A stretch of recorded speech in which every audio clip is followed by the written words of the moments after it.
Halo sahabat Emmanuel, saya Elizabeth, sahabat awam dalam komunitas Emmanuel.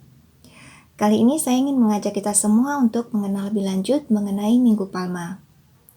Seperti yang teman-teman ketahui, saat ini kita sudah memasuki Minggu Prapaskah yang kelima, atau yang disebut juga sebagai masa sengsara. Jika kita perhatikan, sesuai dengan tradisi gereja, biasanya patung-patung dan salib di dalam gereja sudah akan ditutupi dengan kain ungu tua yang polos. Maksudnya apa? Agar umat beriman yang melihat patung-patung dan salib-salib yang sudah ditutupi dengan kain ungu tersebut merasakan pertobatan yang lebih dalam, menyesali dosa-dosanya, dan menyatukan rasa tobatnya tersebut dalam penghayatan akan sengsara Kristus. Nah, warna ungu sendiri di dalam tradisi gereja itu melambangkan pertobatan, kesedihan, keprihatinan, juga warna perkabungan. Setelah Minggu Prapaskah yang kelima, gereja mulai memasuki Pekan Suci, ditandai dengan perayaan Hari Minggu Palma mengenangkan sengsara Tuhan. Biasanya, mungkin kita semua ingat ya, pada saat kita mengikuti perayaan Minggu Palma di gereja kita masing-masing, kita akan memulai dengan pemberkatan daun palma di luar gereja. Kita akan mendengarkan bacaan Injil, dan setelah itu kita akan mengikuti perarakan untuk memasuki gereja. Dan biasanya selama perarakan tersebut, kita akan menyanyikan beberapa lagu. Ya, salah satunya mungkin teman-teman sudah ingat dengan sangat baik ya, yaitu Yerusalem, lihatlah Rajamu. Yerusalem, Yerusalem, lihatlah Rajamu. Hosana, terpujilah Kristus Raja Mahajaya. Ya, kurang lebih seperti itu ya. Luar biasa megah dan mulia perasaan pada saat kita menyanyikan lagu ini dalam perarakan tersebut. Sambil melambaikan palma di tangan, bersama-sama kita semua masuk gereja, mengenangkan kembali peristiwa masuknya Tuhan Yesus ke kota Yerusalem. Dia dielulukan oleh murid-muridnya, oleh orang banyak yang mengikutinya. Waktu saya kecil, saya tidak pernah bertanya, kenapa ya kita menggunakan daun palma? Kenapa bukan daun yang lain? Gitu. Tapi ada baiknya kita mengetahui alasan mengapa gereja menggunakan daun palma. Nah, dari Injil Matius dan Markus, di situ diceritakan bahwa orang banyak menghamparkan pakaiannya di jalan.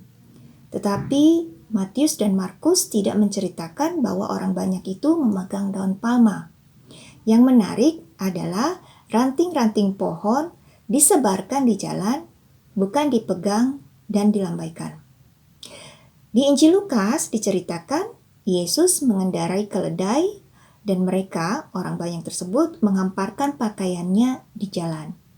Lukas juga tidak menceritakan bahwa para murid dan orang-orang yang mengiringinya menyebarkan ranting-ranting hijau sambil memegang daun palma.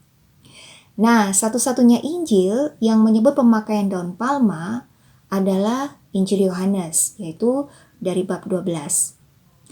Mereka, orang banyak, mengambil daun-daun palma dan pergi menyongsong dia sambil berseru, Hosana, diberkatilah dia yang datang dalam nama Tuhan, Raja Israel.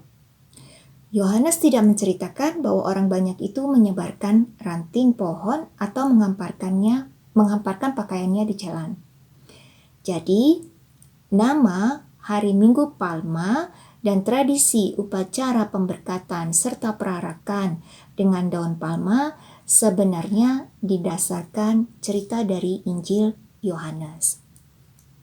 Arti dari daun palma itu sendiri sudah sangat jelas, yaitu peristiwa Yesus dielu-elukan, disoraki, disalami sebagai Raja yang datang dalam nama Tuhan untuk membawa damai. Maka daun palma yang dilambai-lambaikan merupakan tanda pujian dan kemuliaan, kemenangan dan damai. Nah, jadi Sesungguhnya, apa makna dari perayaan Minggu Palma ini dan bagaimana sikap hati kita seharusnya? Seperti yang sudah saya katakan sebelumnya, Minggu Palma menandai permulaan Pekan Suci. Kita mengenangkan peristiwa masuknya Tuhan Yesus ke Yerusalem sebelum sengsara dan wafatnya. Yesus yang sebelumnya tidak pernah mau dinyatakan sebagai raja oleh orang banyak, kini membiarkan dirinya dikenal sebagai raja, sebagai Mesias. Namun beberapa hari kemudian, Yesus juga menyatakan betapa ia sangat berbeda dengan raja-raja di dunia ini. Sebab bukan kemenggahan singgasana, tetapi saliblah yang menjadi tahtanya. Dan bahwa ia mencapai kemenangan dan kemuliaannya melalui wafatnya di kayu salib. Kita harus perhatikan baik-baik dan mendengarkan dengan baik juga setiap bacaan yang akan kita dengarkan dalam perayaan Misa Minggu Palma.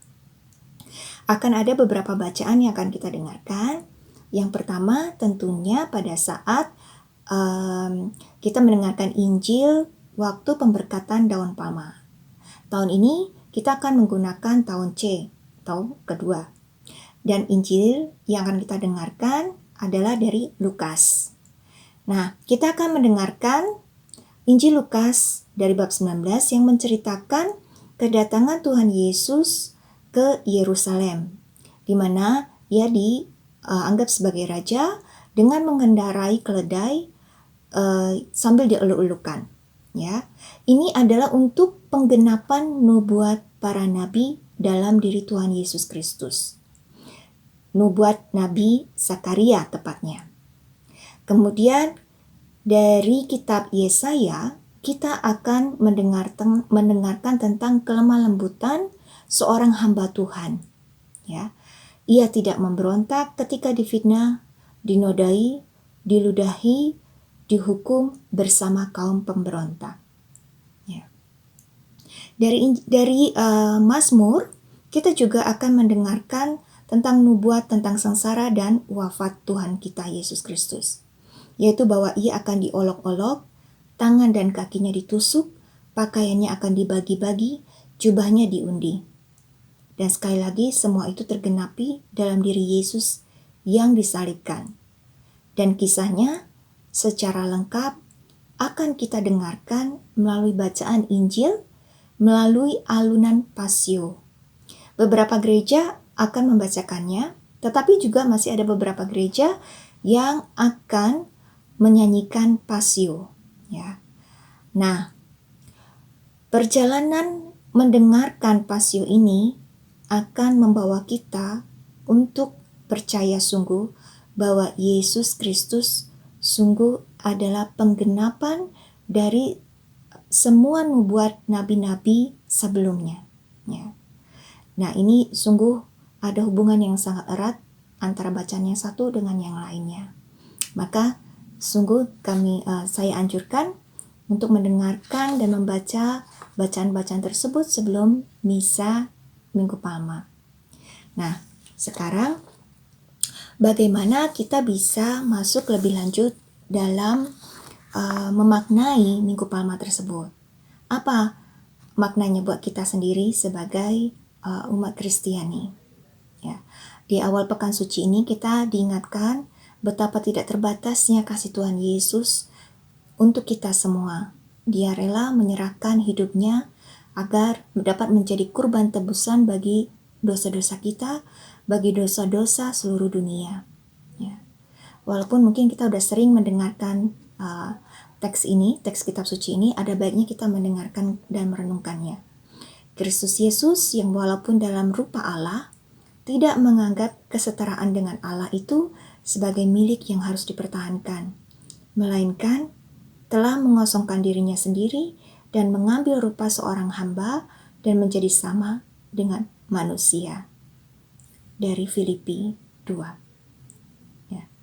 Sungguh, karena kasih Allah yang begitu besar, kasih Yesus Kristus untuk kita semua, Ia memberikan hidupnya untuk kita, supaya kita tidak binasa oleh karena dosa, tetapi hidup. maka sebaiknya kita membalas kasih-Nya dengan mempersembahkan hidup kita. Mari kita persiapkan hati kita memasuki pekan suci dengan baik, dengan mohon rahmat Tuhan, agar hati kita, jiwa kita diberikan rahmat pertobatan dan menyatukan seluruh salib kita, sengsara kita bersama-sama dengan Tuhan Yesus, agar kita juga bisa memberikan dan merasakan kemuliaan Tuhan dalam dunia ini melalui kebangkitannya kelak.